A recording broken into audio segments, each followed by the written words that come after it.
عمران خان یہ تاثر دیتے رہے ہیں کہ الیکشن کمیشن اسٹیبلشمنٹ کے دباؤ کی وجہ سے ان کا مخالف ہے اور ایک منصوبے کے تحت ان کے خلاف فیصلے دے رہا ہے، مگر جنگ اردو نیوز میں ایڈیٹر انویسٹیگیشن انصار عباسی نے انکشاف کیا ہے کہ عمران خان کی سیاسی حمایت کے دنوں میں الیکشن کمیشن میں پی ٹی آئی ممنوعہ فنڈنگ کیس میں تاخیر کو سابق فوجی اسٹیبلشمنٹ نے مینج کیا تھا۔ ان دنوں پس منظر میں ہونے والے حالات و واقعات سے باخبر ایک ذرائع نے زور دے کر بتایا ہے کہ ممنوعہ فنڈنگ کیس کا فیصلہ تحریک انصاف کے خلاف سنانے کے حوالے سے الیکشن کمیشن پر کوئی دباؤ نہیں تھا، جیسا کہ عمران خان الزام عائد کرتے ہیں۔ انصار عباسی کی خبر کے مطابق عمران خان کئی مرتبہ کہہ چکے ہیں کہ الیکشن کمیشن سے کہا گیا تھا کہ ان کے اور ان کی پارٹی کے خلاف کیسز کا فیصلہ سنایا جائے، لیکن اس کے برعکس ذرائع کا کہنا تھا کہ پی ٹی آئی ممنوعہ فنڈنگ کیس میں تاخیر کے لیے اس وقت کی اسٹیبلشمنٹ نے اپنا کردار ادا کیا تھا، اور اس وقت عمران خان اور اسٹیبلشمنٹ کے درمیان برسوں کا رشتہ اپنے عروج پر تھا، اور پھر جیسے ہی ملٹری اسٹیبلشمنٹ نے غیر سیاسی رویہ اختیار کرنے کا فیصلہ کیا تو الیکشن کمیشن اپنی مرضی کا مالک بن گیا اور اس نے کیس کا فیصلہ میرٹ پر سنا دیا۔ اب یہ یاد رہے کہ تحریک انصاف کے خلاف ممنوعہ فنڈنگ کیس 2014 سے الیکشن کمیشن میں زیر سماعت تھا، اور 8 سال کی طویل سماعتوں کے بعد رواں سال 2 اگست کو الیکشن کمیشن نے اپنا فیصلہ سنا دیا تھا، اور اس حوالے سے تاخیری حربوں کی ایک طویل فہرست بھی موجود ہے، اور اسی وجہ سے سیاسی جماعتیں الیکشن کمیشن پر دباؤ بھی ڈالتی رہیں اور بار بار یہ مطالبہ دہرایا جاتا رہا کہ الیکشن کمیشن جلد از جلد تحریک انصاف کی ممنوعہ فنڈنگ کیس کا فیصلہ سنائے، اور پھر بالآخر 2014 میں شروع ہونے والا یہ مقدمہ 2022 میں اختتام کو پہنچا، اور رواں سال اگست میں الیکشن کمیشن نے اپنا فیصلہ سنا دیا اور تحریک انصاف پر ممنوعہ فنڈنگ لینے کے الزامات کو درست قرار دے دیا۔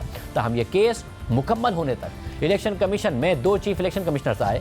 پہلے سردار Raza Khan chief election commissioner تھے، اور پھر سکندر سلطان راجہ چیف الیکشن کمشنر بنے، مگر عمران خان نے دونوں پر ہی جانبداری کے الزامات لگائے۔ حالانکہ سردار رضا خان کی سربراہی میں ہونے والے 2018 کے انتخابات کو عمران خان تاریخ کے شفاف ترین انتخابات قرار دیتے ہیں، کیونکہ اس میں وہ جیت گئے تھے، مگر ممنوعہ فنڈنگ کیس میں وہ ان پر عدم اعتماد کا اظہار کرتے رہے ہیں اور کہتے رہے ہیں کہ ان کو تو پیپلز پارٹی اور نون لیگ نے مل کر لگایا تھا، مگر پھر سکندر سلطان راجہ کا نام خود عمران خان نے تجویز کیا، ان پر اسی کیس کے حوالے سے اعتماد کا اظہار کرتے رہے اور تعیناتی کے 1 سال بعد بھی ان کی تعریفیں کرتے رہے۔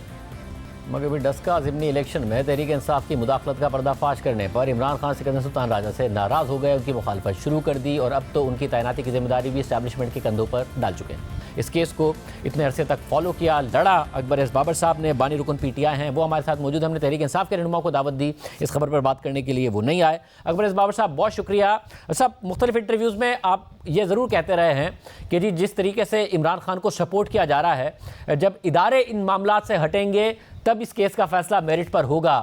ایسے کیا حالات و واقعات تھے کہ جس کی وجہ سے کیا آپ نے بھی نوٹس کیا کہ یہ سپورٹ حاصل تھی، یا دباؤ الیکشن کمیشن پر موجود تھا، یا آپ پر کوئی دباؤ تھا؟ بسم اللہ الرحمن الرحیم۔ بہت شکریہ آپ نے دوبارہ پروگرام میں مدعو کیا۔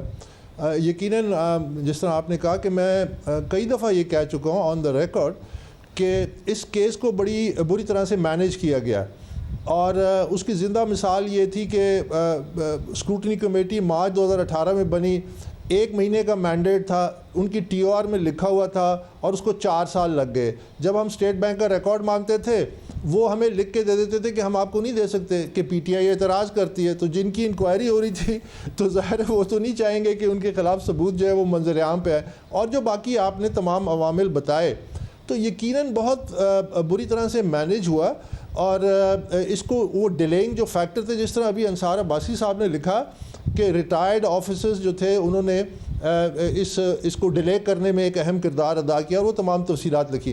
تو میں یہ وضاحت کر دوں کہ اس وقت وہ ریٹائرڈ نہیں تھے، وہ بھی یہی کہہ رہے ہیں خبر میں، اب ریٹائرڈ ہیں، اس وقت ریٹائرڈ نہیں تھے، وہ بھی یہی لکھ رہے ہیں۔ ہاں اس وقت نہیں تھے۔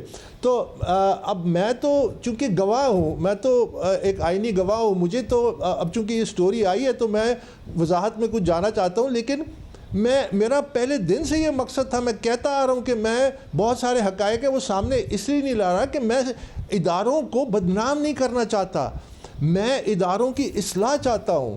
ان لائک عمران خان، میں عمران خان نہیں ہوں۔ عمران خان نے جن اداروں کا وہ بینیفیشری تھا ان کے بینیفیکٹرز کو اس نے ایکسپوز کرنے کی کوشش کی، ان کو بدنام کرنے کی کوشش کی، جس تھالی میں کھایا اس میں سوراخ کرنے کی کوشش کی، صرف اس واسطے کہ اس کے پاس اقتدار نہیں ہے۔ میں ان لوگوں میں سے نہیں تھا، although I was at the rough end of the stick، میں نے ان کو ایکسپوز نہیں کیا۔ لیکن آج چونکہ یہ سٹوری آئی تو میں وضاحت ضرور کروں گا کہ مجھے تو بلا کے کہا گیا، مجھے بلا کے کہا گیا کہ اس کیس کو فریز کر دیں، اس کیس کو واپس لے لیں۔ میں نے اس وقت ان کے سامنے یہ کہا، میں نے کہا دس از دا بگیسٹ بیٹریڈ، یہ disservice you can do to this country, میں نے کہا یہ میں کبھی بھی نہیں کروں گا۔ تو وہ کیرٹ اینڈ اسٹک پالیسی کے تحت پھر آفرز بھی ہوئے. میں نے کہا میری 4 آنے کی عزت ہے, آپ خاک میں ملانا چاہتے ہیں؟ میں نے کہا یہ ایک نیشنل سیکیورٹی کا ایشو ہے. ایک پولیٹیکل پارٹی جو انلیگلی فنڈڈ ہے, پروہیبٹڈ فنڈڈ ہے, فورن فنڈنگ ہے, کمپنیاں فنڈ کر رہی ہیں, یہ کیسے, اس کو تو نیشنل سیکیورٹی کے کانسیپٹ کے تحت ایکسپوز کرنا چاہیے, بجائے اس کے کہ میں نے اس وقت بھی اور آج بھی, میں اداروں کا نام اس لیے نہیں لیتا کہ ادارے بدنام کرنا جو ہے وہ قومی خدمت نہیں ہے. مگر اس سکے کے دو اب جب کہ عمران خان صاحب نے خود نے نام لے دیے ہیں, پھر ایک سٹوری آ گئی ہے, کون تھا جو آپ کو بلا کے کہتا تھا, کون لوگ تھے, اگر آپ نام بتائیں عوام کو؟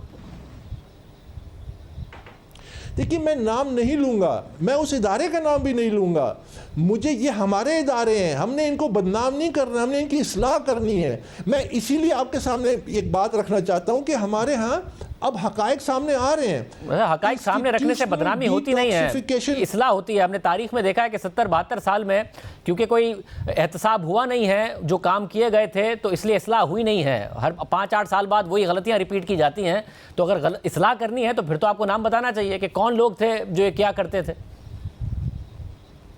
میں آپ کو اسی کا میں آپ کو جواب دیتا ہوں. دیکھیے میں یہ کہہ رہا ہوں کہ پاکستان میں انسٹیٹیوشنل ڈی ٹاکسیفیکیشن کی ضرورت ہے, لیکن 2 sides آف دا کوائن, ایک طرف اسٹیبلشمنٹ ہے, دوسری طرف سویلین سائیڈ ہے.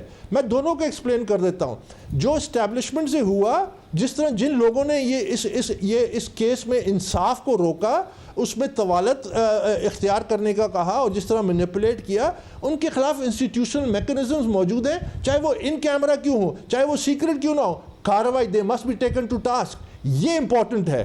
وہ اپنے طریقہ کار ان کے موجود ہیں. اگر کوئی تحقیقات ہوتی ہے, مجھے بلاتا ہے اور ان کیمرہ, تو میں ان کے سامنے وہ سارے حقائق, لیکن ان کے پاس ہے سب کچھ, ان کے پاس یہ ریکارڈ ہے. میں نے ان کو, شاہزیب یہ سنیں, میں نے ان کو فور وارن کیا, میں نے کھڑے ہو کے اپنی قمیض ایسے جھٹکی, میں نے کہا اس دن سے ڈرے جس دن عمران خان آپ پہ انگلی اٹھائے گا, پاک فوج پہ الزام لگائے گا.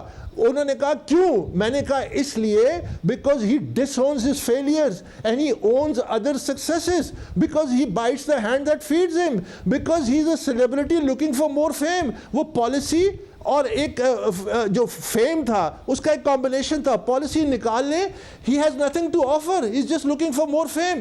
میں نے ان کو فور وارن کیا, انہوں نے کہا کیوں؟ پھر میں نے ان کو ایکسپلین کیا, یہ ساری باتیں میں نے ان کے سامنے رکھی.